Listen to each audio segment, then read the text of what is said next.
halo has slipped for the EU Commission Chief Ursula von der Leyen, and the mask has slipped too.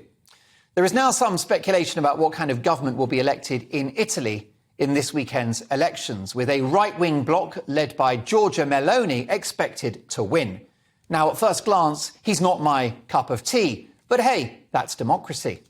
But here is the best-dressed autocrat in the world, Ursula von der Leyen, with her rather disturbing view. We'll see if things go in a difficult direction. I've spoken about Hungary and Poland. We have tools if things go in the right direction. And people, as a body that is always, where always governments have to be accountable to, play an important role.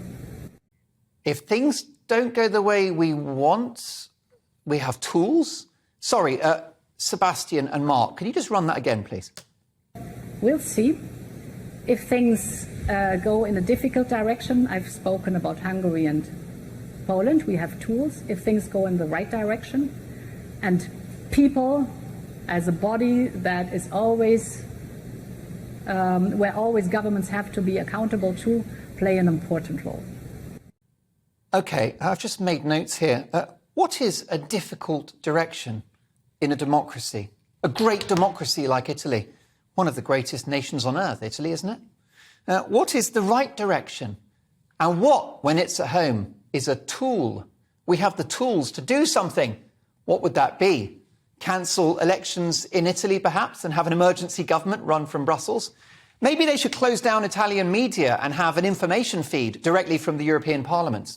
Or perhaps whoever is elected Italy's new Prime Minister should just be bundled into the back of a van and sent to jail without trial.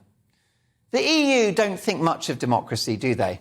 After all, it was a democratic vote in which a majority of Brits chose to leave the EU, a mandate from the British people which the EU fought tooth and nail to reverse.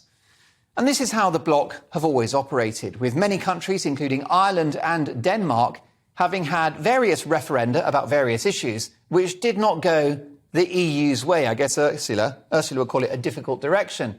What happened when the EU didn't get the referendum result they wanted? Well, they kept having more referenda until they got the result they did want. I feel sorry for countries like France, Spain, Germany, Portugal and others being run by this pampered and unaccountable elite.